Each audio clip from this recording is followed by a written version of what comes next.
Hello and welcome back everyone. मेरा नाम है केशव कुमार और मैं हूं आपका बिजनेस स्टडीज का टीचर।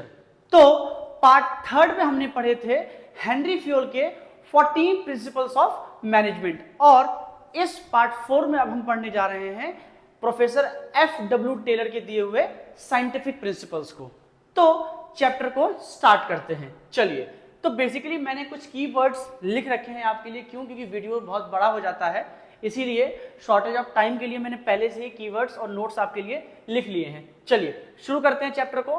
तो meaning of scientific management. Scientific management क्या होता है? देखो, नाम में ही लिखा हुआ है मैनेजमेंट क्या है, art as well as science. तो बेसिकली मैनेजमेंट में साइंस की स्टडी हम कर रहे हैं, scientific techniques, scientific methods, scientific approach, है ना, साइंटिफिक स्टडी, है ना। तो बेसिकली क्या है, meaning of scientific management is application of science for each and every element of management. अब यहां पे एलिमेंट से क्या मतलब है, साइंटिफिक टूल्स। यहां पे एलिमेंट्स क्या है, साइंटिफिक टूल्स एंड मेथड्स। चलिए, एंड अब समझिए जरा इसको, एप्लीकेशन ऑफ साइंस मतलब साइंस को अप्लाई करना कहां पे, एलिमेंट्स ऑफ मैनेजमेंट में, जैसे कि प्लानिंग में, ऑर्गेनाइजिंग में, स्टाफिंग में, डायरेक्टिंग में एंड कंट्रोलिंग में। अब अगर वो आपसे पूछे कहां पे अप्लाई करना है आपको, है ना, इन टेक्निक्स को कहां पे अप्लाई करना है, ये सही है।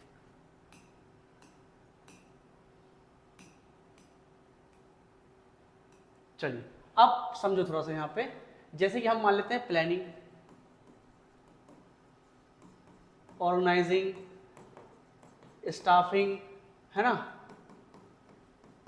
डायरेक्टिंग और कंट्रोलिंग, ये सब क्या है, एलिमेंट्स ऑफ मैनेजमेंट है।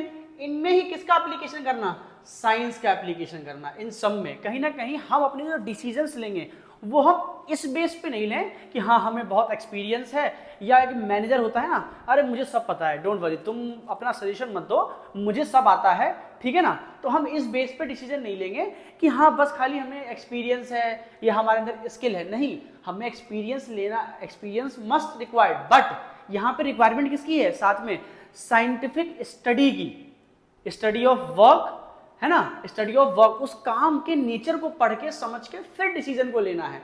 तो यहाँ पे ये कह रहा है कि साइंटिफिक टेक्निक्स की स्टडी करके प्रॉपर, है ना, तो application of science for each and every element of management. चलिए आगे बढ़ते हैं वीडियो में। अब कह रहा है कि यहां पे seeing exactly what a man wants to do, हमें ये देखना है कि एक व्यक्ति क्या काम करना चाहता है ना। पहले अब मान लो हम अगर किसी व्यक्ति को कोई काम असाइन करना चाहते हैं कि मान लो सो एंड सो पर्सन है, हम चाहते हैं कि ये व्यक्ति हमारे लिए काम करे, तो पहले देखना है हमें उसके वर्क के नेचर को कि वो व्यक्ति किस तरह के काम को, वर्क को परफॉर्म कर रहा है। फिर उसके नेचर के अकॉर्डिंग ही, उसके स्किल के अकॉर्डिंग ही हम उसको काम देंगे, उसके क्वालिफिकेशन के अकॉर्डिंग ही उसको वर्क देंगे। ऐसा नहीं होगा कि हमारा मन है, हम तो डिक्टेटर हैं यहाँ के, हम तो मैनेजर हैं यहाँ के, भाई देखो ऐसा है, अब जो मर्जी हो वो करो, हम तो तुम्हें ये वाला काम देंगे, करना है तो करो अदरवाइज मत करो।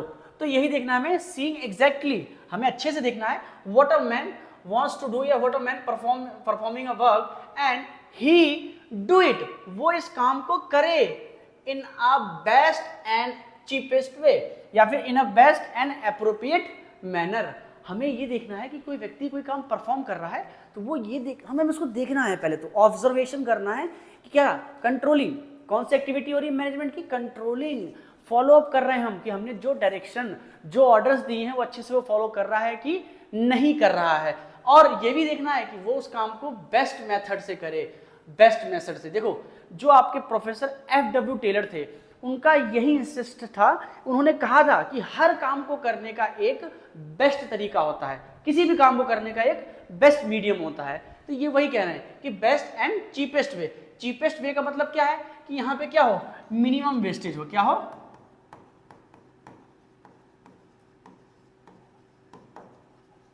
मिनिमम वेस्टेज ऑफ क्या, रिसोर्सेस, ठीक है ना। आगे देखो क्या कह रहा है, scientific principles are developed by F.W. Taylor. अभी मैंने आपको बताया था F.W. टेलर जो थे एक मैकेनिकल इंजीनियर थे। थोड़ा सा इनके बारे में पढ़ लेते हैं। कौन थे ये, एक मैकेनिकल इंजीनियर थे, है ना। और कहाँ पे थे, एक स्टील कंपनी मैकेनिकल इंजीनियर थे। तो देखो वैसे ही इंसान इंजीनियर था। तो इंजीनियर्स क्या होते हैं, साइंस, भाई इंजीनियर है तो साइंस की स्टडी करके आया है। तो साइंस की स्टडी करने में हम ये सीखते हैं कि हर एक चीज़ को करने का, हर एक एक्सपेरिमेंट को करने का एक एप्रोप्रिएट और अच्छा एक तरीका होता है, सिस्टमैटिक एक मैनर है।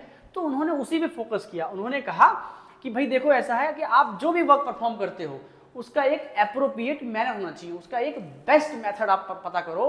पहले आप उसको एनालाइज करो, चीज़ों को, वर्क को एनालाइज करो। सीइंग, मैंने पीछे डेफिनेशन क्या बताया था, seeing that what a man is doing. एक आदमी को देखना है आपको कि वो इंसान कौन सा काम कर रहा है और वो कर रहा है वो बेस्ट मेथड में कर रहा है कि नहीं कर रहा है, और एक चीपेस्ट मेथड में कर रहा है कि नहीं कर रहा है।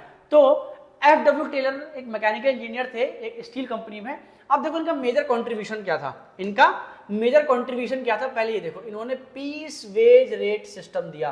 पीस वेज रेट सिस्टम क्या होता है, जैसे कि जो लेबर्स हमारे यहाँ काम कर रही होती है, हम इनसे कहते हैं कि देखो भाई ऐसा है, आप जितने पीसेस किसी भी चीज़, जैसे मान लो मुझे ये पेन बनवाना है अपनी कंपनी में, तो मैं उनसे कहूँगा देखो दिन भर में अगर आप जितने पेन बना लोगे आप, उतनी ही आपको सैलरी या वेजेस दी जाएंगी। जैसे एक पेन पे मैंने फिक्स कर दिया कि एक पेन अगर आप बनाते हो तो इसका जो वेज है वो कितना होगा, 10 रुपीज़ होगा।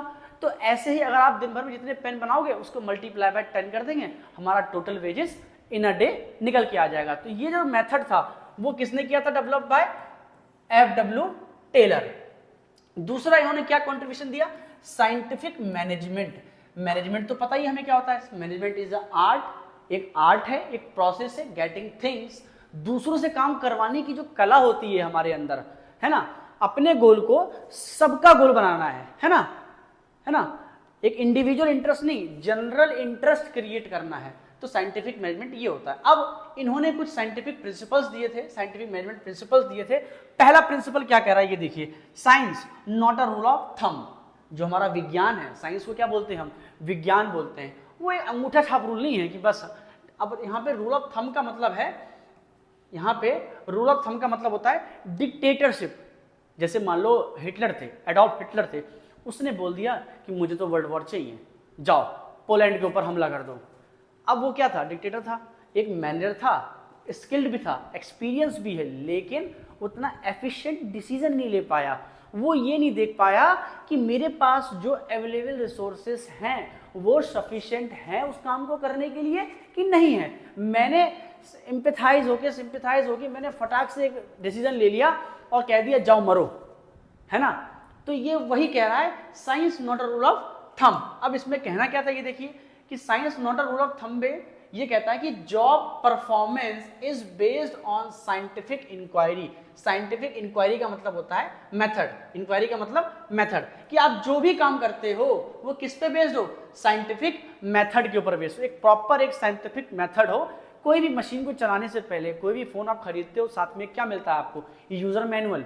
तो ये वही कह रहा है कि किसी भी काम को करने से पहले उस काम के, उस वर्क के नेचर को आपको समझना पड़ेगा। Next, hit and miss method. इसमें ऐसा नहीं होना चाहिए कि बस मैंने एक बार ऐसे, मान लो जैसे कि कोई एक टारगेट है, मैंने यहाँ से एक फेंका, तीर निशाना लगाया, एक बार लग गया तो मुझे पता है कि मेरा हर बार लगेगा, नहीं, वो तो कोइंसिडेंस था ना। अब मैं अगर उस चीज़ को एक्सपीरियंस मान लूँ कि नहीं यार मुझे तो पता है कैसे वहाँ पे निशान लगाना है, तो ये गलत बात है। तो उन्होंने ये कहा था ये हिट एंड मिस मेथड पे बेस्ड नहीं है साइंटिफिक मैनेजमेंट। ये किस पे बेस्ड है, ये स्टडी पे बेस्ड है, ये मेथड्स पे बेस्ड है, ये एनालिसिस के ऊपर बेस्ड है। किस पे बेस्ड है ये देखो, scientific decisions are based on, जो आपके साइंटिफिक डिसीजंस होते हैं किस पे बेस्ड है, cause and effect relationship. Cause and effect क्या, कारण और उसके सोल्यूशन। जैसे मान लो दिन में मेरे पास जैसी प्रॉब्लम, अब मान लो मेरे पेट में दर्द हो रहा है, तो मैं क्या देखूंगा, साइंटिफिक डिसीजन, साइंस के डॉक्टर के पास जाऊंगा ना, तो वो पहले क्या देखेगा, कॉज, कि भाई इसके पेट में दर्द हो रहा है, तो पेट में दर्द होगा तो क्या सर दर्द की दवा देगा, नहीं ना। वो कहेगा नहीं मैं तो डॉक्टर हूं, मैं कुछ भी कर सकता हूं। तो ऐसा नहीं होगा। साइंटिफिक मैनेजमेंट भी यही कहता है कि पहले आप कॉज की स्टडी करो कि आपको प्रॉब्लम है क्या, आपको क्या प्रॉब्लम है, और फिर उस प्रॉब्लम के हिसाब से आप उसको सोल्यूशन दो। समझ गया बात को। चलिए आगे बढ़ते हैं। नेक्स्ट क्या रहा है, scientific decision are based on, हाँ ये तो हमने पढ़ लिया, scientific decision are based on cause and effect relationship. Next, Taylor ने इंसिस्ट किया, क्या इंसिस्ट किया, इसने कहा देखो भाई there is one best method of doing each work, हर एक काम को करने का एक एप्रोप्रिएट और सिस्टमैटिक मैनर होता है, एक बेस्ट मेथड होता है हमारे पास। और वो जो बेस्ट मेथड है, वो जो बेस्ट, ये जो बेस्ट मेथड है ये कैसे डेवलप होगा? Best method is develop through work. कैसे मेथड होगा? वर्क। काम करोगे तभी तो समझ में आएगा आपको। स्टडी, उस काम के नेचर को स्टडी करोगे कि देखो भाई मुझे पढ़ाना है तो मुझे पढ़ना पड़ेगा 12th में, तभी तो मैं पढ़ाऊंगा 12th के बच्चों को, है ना। इसके बाद उसको एनालाइज करना, ऑब्जर्व करना, देखना उसके काम की नेचर कैसा है, उसके हिसाब से प्रॉपर प्लानिंग करना, रिसोर्सेज को ऑर्गेनाइज करना, है ना, उसके हिसाब से रिक्रूट करना लोगों को, उनको प्रॉपर इंस्ट्रक्शंस देना एंड देन उनको ऑब्जर्व करना। ठीक है, नेक्स्ट बढ़ते हैं, moving towards the next principle and that is harmony not discard. इसका मतलब क्या होता है ये समझो आप। हार्मनी का मतलब होता है पीस, है ना, एक इक्विटी वाला रिलेशन, अच्छे लोग, मतलब है ना, व्यवहारिक, एक बिहेवियर के ऊपर बात हो रही है यहाँ पे कि those who work in the same organisation, वो लोग जो एक सेम ऑर्गेनाइजेशन में काम करते हैं, must have give and take relation. उनके बीच कैसा रिलेशन होना चाहिए? Give and take. भाई आप अगर मेरे लिए अच्छा काम करोगे तो मैं भी आपके लिए अच्छा काम करूंगा, है ना। ऐसा नहीं है कि भाई मेरे साथ काम करने वाले लोग हैं, मैं उनसे ये उम्मीद करता हूं कि वो मेरे लिए अच्छा करें और बदले में मैं उनके लिए कुछ भी ना करूं, तो क्या ऐसा चलेगा? नहीं ना। अगर घर वाले हमारे लिए कुछ अच्छा कर रहे हैं, है ना, आपके पेरेंट्स, या मान लो मैं अगर आपके लिए कुछ अच्छा कर रहा हूं, तो ये कहीं ना कहीं आपकी भी रिस्पॉन्सिबिलिटी बनती है towards your parents and towards your teacher, है ना, योर स्कूल टू। ठीक है, कि आप उनके लिए अच्छा रिजल्ट दो। नेक्स्ट कहला है आपस में कैसा होना चाहिए? म्यूचुअल अंडरस्टैंडिंग बिटवीन देम, मतलब एक प्रॉपर कम्युनिकेशन, एक प्रॉपर अंडरस्टैंडिंग, एक प्रॉपर एक एप्रोप्रिएट बिहेवियर होना चाहिए, है ना। चलिए आगे बढ़ते हैं। अब हार्मनी में एक पॉइंट और भी है कि matching the remuneration level of the workers. Matching the remuneration, remuneration का मतलब होता है वेजेस या सैलरी जो हमें मिलती है जब हम किसी काम को कंपनी में परफॉर्म करते हैं, है ना। जैसे मैं किसी को पढ़ाता हूं तो जो मुझे वेजेस या सैलरी मिल रही है, जो मुझे पैसा मिलता है, उसको रिम्यूनरेशन ही बोलते हैं। ठीक है ना। चलिए नेक्स्ट क्या कह रहा है? Matching the remuneration.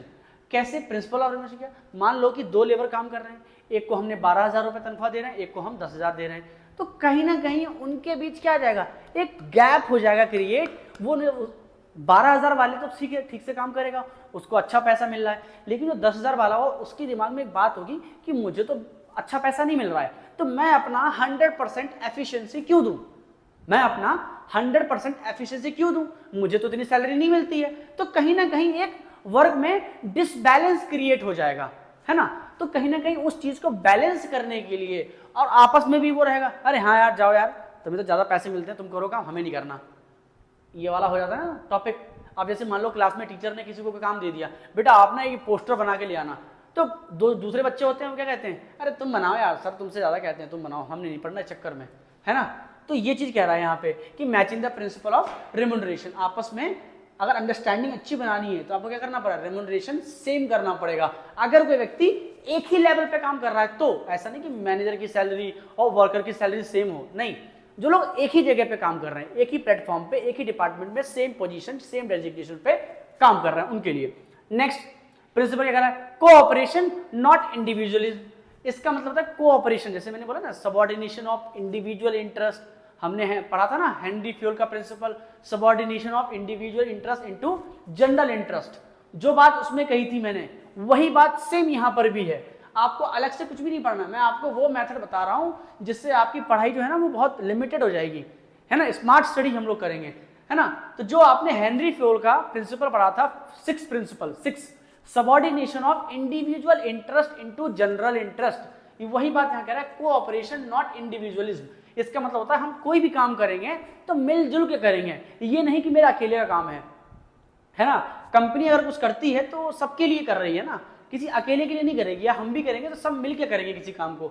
अगर कंपनी ग्रो करेगी, सब मिलके काम करेंगे, तो लोगों का भी ग्रोथ होगा साथ में, जो लोग काम कर रहे हैं, जो स्टाफ है, जो एम्प्लॉइज हैं, है ना। तो ये वही कह रहा है, welcoming the suggestion of employee. पहले चीज इसमें क्या कह रहा है? कोऑपरेट, एक साथ मिलकर काम कर रहा है ना। तो जैसे मैनेजर है, वो क्या कहेगा? मैं तो किसी की बात सुनूंगा ही नहीं, मैं तो किसी की बात सुनूंगा ही नहीं। तो वो क्या कर रहा है? वो कहीं ना कहीं लोगों को डिमोटिवेट कर रहा है। तो इसमें ये बात गलत कही गई है। उसने कहा कि वेलकम करो, आप अप्रोच करो, इनिशिएटिव का प्रिंसिपल। किसका प्रिंसिपल? इनिशिएटिव का। आओ आगे बढ़ के मुझे सजेशन दो and we welcome your suggestion, और उसके लिए उसको रिवार्ड देना प्रॉपर, कोई ना कोई बोनस देना, कोई और कुछ ऐसा कुछ रिवार्ड। मान लो कोई बच्चा, मान लो मैंने क्वेश्चन पूछा है बच्चे से और वो बच्चा सबसे पहले हाथ खड़े करके कहता है सर मुझे आता है आंसर, तो टीचर्स यूजुअली क्या करते हैं, बहुत बढ़िया बेटा क्लैपिंग करो उसके लिए। तो क्लैपिंग क्या है, रिवार्ड है, हमने उसको एक चॉकलेट दे दिया, वो रिवार्ड है उसके लिए, नेक्स्ट टाइम वो और अच्छे से और एफिशिएंटली वर्क करेगा हमारे लिए, है ना। उसको रिवार्ड देना उसके सजेशन के लिए। उसके बाद इक्वल डिस्ट्रीब्यूशन ऑफ वर्क। अगर मान लो 4 लोग काम कर रहे हैं, ऐसा ना हो कि जो बिल्कुल नया नया आया वो बंदा है उसको हम ज़्यादा काम दे दे रहे हैं, जो एक्सपीरियंस वाला है वो बैठा हुआ है शांति से, नहीं। 4 लोग हैं तो उनके बीच जो डिवीजन ऑफ वर्क होना चाहिए, जो डिस्ट्रीब्यूशन ऑफ वर्क होना चाहिए, कैसा होना चाहिए, इक्वल होना चाहिए। कैसा होना चाहिए, इक्वल होना चाहिए, वरना वो डिमोटिवेट हो जाएंगे, है ना, और क्या होगा, नौकरी छोड़ के भाग जाएंगे आपके पास से। नेक्स्ट क्या कह रहा है आपसे वो, नेक्स्ट प्रिंसिपल, साइंटिफिक प्रिंसिपल है development of worker to their greatest efficiency and prosperity. Development of worker, worker का डेवलपमेंट। आप सिंपल समझो, अगर आप अगर उसको अच्छा रेम्यूनरेशन दोगे, टाइम टू टाइम मोटिवेट करोगे, सजेशंस के लिए उसे रिवार्ड दोगे, तो वो क्या करेगा, वो कहीं ना कहीं, अगर आप उसको प्रॉपर ट्रेनिंग एंड डेवलपमेंट दोगे, आप उसको प्रॉपर ट्रेनिंग एंड डेवलपमेंट दोगे, चीजों को सिखाओगे, उसे समझाओगे कि ये वाला काम कैसे होगा, प्रॉपर उसे डायरेक्शन दोगे काम करने का, एक प्रॉपर मेथड उसे पहले सिखाया जाए, तभी तो वो अच्छा काम करेगा ना आपके लिए। अब किसी को बोर्ड ये वाला चलाने आता ही नहीं है, मैं किसी नौसिखिए को ये बोर्ड दे दूं तो वो तो खराब कर देगा इसको। तो पहले आपको प्रॉपर एक ट्रेनिंग लेनी पड़ेगी, आप पहले ट्रेनिंग लो, सीखो, एंड देन आपको क्या है, मशीन के ऊपर भेजा जाएगा, तब आप अच्छे से चीजों को परफॉर्म कर पाओगे। तो ये वही कह रहा है, वर्कर्स की ट्रेनिंग इसेंशियल होनी चाहिए। देन असाइनमेंट ऑफ वर्क जो आप किसी को दे रहे हो, असाइन कर रहे हो, वो अकॉर्डिंग टू देयर क्वालिफिकेशन हो, उसकी क्वालिफिकेशन या फिर स्किल के हिसाब से हो। Next, recruitment is based on scientific process. जो आप किसी को नौकरी पर रख रहे हो, अगर आप किसी इंसान को नौकरी पर रख रहे हो तो ऐसा ना हो कि आपने बस, हाँ भाई अरे यार वो मंत्री जी का भतीजा है उसको नौकरी पर रख लो, तो ऐसा नहीं होना चाहिए। क्यों, क्योंकि वो व्यक्ति क्या करेगा, आपके पास अगर आएगा ऑर्गेनाइजेशन में तो वो तो हर बात पे यही कहेगा, अरे मैं तो मंत्री जी का भतीजा हूं, मुझे तो काम करना ही नहीं है ना। तो बेसिकली क्या है, आप जो किसी को नौकरी पर रखोगे वो किस बेस पे रखोगे, उसके क्वालिफिकेशन स्किल के बेस पे आप उसे रखोगे नौकरी के ऊपर, है ना। वरना क्या होगा, आप बायस्ड हो जाओगे, वो इंसान तो काम करेगा नहीं, इक्वल डिवीजन ऑफ वर्क भी नहीं होगा, उसको आपको रेम्यूनरेशन भी ज्यादा देना पड़ेगा क्योंकि वो अप्रोच लेके आया है ना। वो कहीं ना कहीं आपके ऑर्गेनाइजेशन में डिस्टरबेंस क्रिएट करेगा।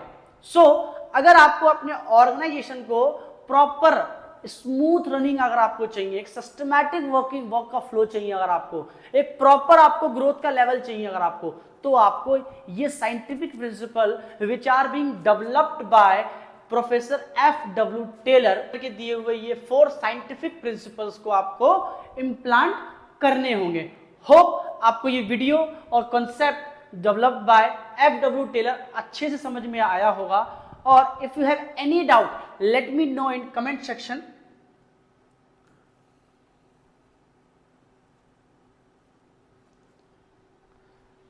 Thank you and have a nice day.